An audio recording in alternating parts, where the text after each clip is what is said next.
What if the very thing that gives an empire its power, its money, is also the mechanism of its destruction? Imagine waking up tomorrow and discovering that your savings, your salary, your investments are not just losing value, but evaporating entirely. Not because of war, not because of theft, but because the empire itself has printed too much money. Sounds like history, it is. And yet, it is happening again. Right now, under the guise of policy, stability, and economic growth. Where are you watching from? New York, London, Mumbai, Nairobi? It doesn't matter. This story affects everyone who holds currency, trusts a central bank, or believes that the numbers on a screen reflect reality. And if you want the unfiltered truth, subscribe now, because what you're about to hear, ice and tea taught in schools or reported on mainstream news. Money, they say, is the lifeblood of civilization. Empires rise on it, conquer with it, and govern with it. But every empire that relied on excessive money printing, Rome, Venice, the British Empire, Weimar, Germany, fell under its weight. The mechanism is simple, yet devastating. Monetary debasement. Each coin, each note, each electronic credit that exceeds the productive capacity of the economy saps trust, erodes wealth, and concentrates power in the hands of those who control the presses. Today, it's called quantitative easing, debt monetization, and digital currency issuance. But the effect is identical. Sound familiar?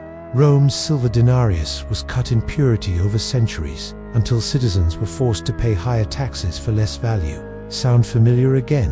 In 1923, Weimar Germany printed marks by the wheelbarrow to pay war reparations, and families traded bread just to survive a day. Sound familiar? A third time. The Federal Reserve today has expanded its balance sheet to over $9 trillion, more than 3 times the GDP of the US in 2008, to prop up markets, fund governments, and inject liquidity. Every dollar printed is a promise, but also a hidden tax on savers, retirees, and anyone not inside the money creation loop. Empires think they are printing freedom. They are printing dependence, and dependence is power. But here's where history becomes prophecy. Excess money doesn't just cause inflation. It causes a parasitic shift of wealth, silently moving value from the many to the few. Banks, hedge funds, and insiders who get the new liquidity first buy assets, drive up prices, and consolidate control. Ordinary citizens see only rising prices, stagnating wages, and disappearing purchasing power. The twist is that money printing is rarely accidental. It's strategic. Governments and central banks manufacture crises to justify new injections of currency. The 2008 mortgage collapse, the 2020 pandemic panic, every bailout and stimulus, all examples of engineered desperation. And at the heart of it lies the same mechanism that toppled every past empire. Trust in the currency itself erodes, while the state projects control. You believe the name of the key mechanism that allows modern empires to print endlessly without immediate collapse. It's called the debt monetization loop, where central banks purchase government debt, directly or indirectly, effectively creating money from thin air to fund deficits. The receipt is wilder than you think. Because this loop doesn't just finance the state, it allows the elite to extract hidden wealth, enforce compliance, and embed inequality into the very fabric of the economy. The first empire to fall under monetary abuse was Rome. In the 3rd century, emperors debased the silver coin, reducing its purity to nearly nothing. Taxes increased, the economy contracted, and mercenary armies demanded payment in real goods. The money that once united the empire became a weapon of fragmentation. Provinces rebelled, trade dried up, citizens hoarded tangible wealth. Sound familiar? Today, people hoard gold, real estate, and cryptocurrencies for the same reason. Faith in paper money is fleeting, and history warns us about overconfidence. Fast forward a millennium. Venice, then Spain, then France, all fell prey to excessive money printing during wars and empire building. Spain flooded Europe with silver from the New World, only to see inflation surge and labor wages stagnate. France's revolutionary debt crisis was a precursor to the printing presses of the 20th century. Sound familiar? And when governments overextend, when they fund ambitions beyond their real productive capacity, ordinary people bear the consequences while the elite extract wealth early. The first modern warning came with Germany after World War I. The Treaty of Versailles demanded reparations that Germany could not pay. The Reichsbank responded by printing marks. By late 1923, a loaf of bread cost 200 billion marks, savings accounts were worthless, businesses collapsed. But the elite, who anticipated the debasement, bought assets cheaply and positioned themselves for control during the next cycle. Sound familiar? This is exactly how QE and central bank interventions today redistribute wealth without ever calling it a tax. The 2008 financial crisis provides a chilling modern parallel. The Fed printed trillions to rescue banks and institutions too big to fail. Ordinary homeowners, savers, and retirees lost billions in wealth. Yet the elite, who accessed liquidity first, walked away richer than before. Every time the state prints, it consolidates power under the guise of stability. Now, consider a world where banks vanish entirely. Digital money, programmable currency, central control, and combine it with endless money printing. The collapse doesn't need to wait decades. Trust evaporates faster than ever, and a single policy misstep or financial shock can trigger a cascading failure that wipes out generations of wealth. The mechanism is deceptively simple. Money is printed, gives inflation rises, gives real purchasing power declines, gives the state and insiders capture new value first, gives ordinary citizens suffer, gives repeat. Over centuries, this loop has brought down empires with ruthless efficiency. And here's the cliffhanger. The modern world, with its digital currencies, central bank balance sheets, and globalized financial markets, is perfectly designed to accelerate this loop. The system is faster, more leveraged, and more interconnected than ever. U1T believed the name of the system architects, from private bankers in London and New York to central planners at the IMF and BIS. The receipt of control is digital, instantaneous, and global. The financial mechanics are horrifying in their elegance.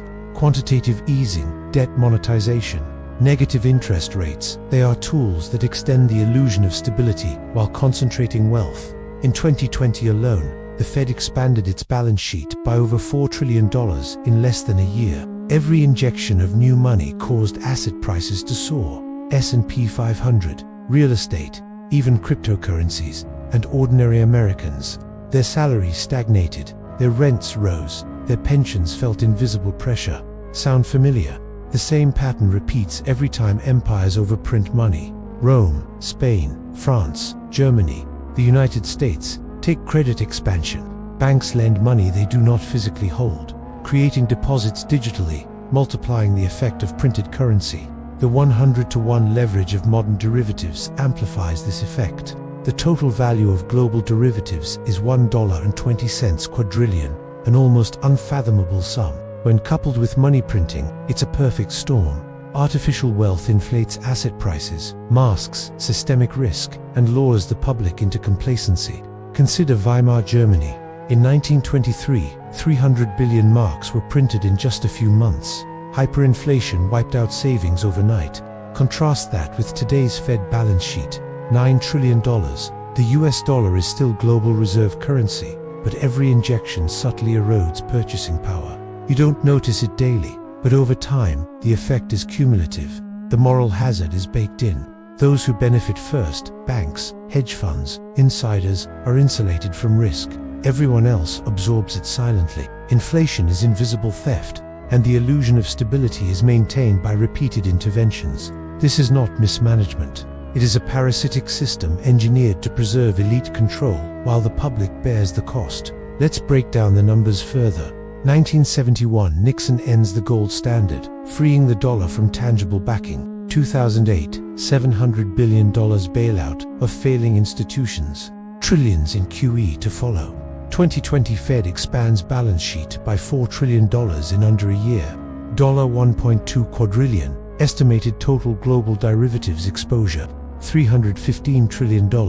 Global debt exceeding 4 times world GDP in 2025. These aren't statistics. They are a roadmap for collapse. Every dollar printed without real backing is a promise broken in slow motion, transferring wealth to those at the center of the system.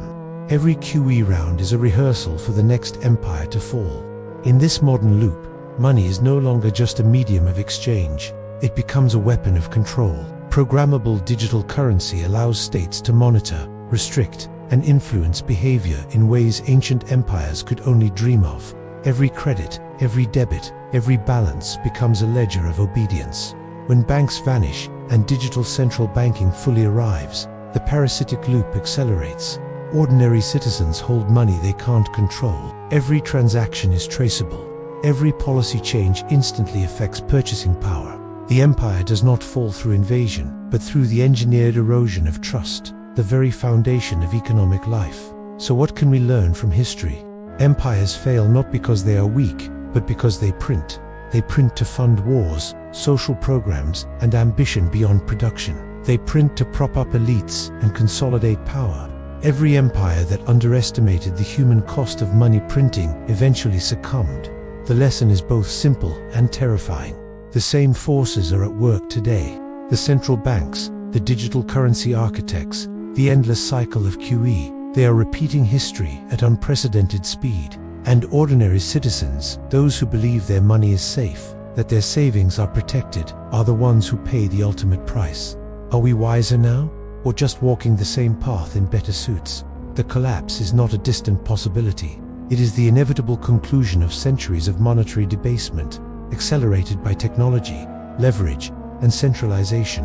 And yet, if you understand the mechanism, if you grasp the historical pattern, you gain the ultimate power. Foresight, awareness is your first defense. Comment below where you are watching from. Share this video before it disappears into the algorithm.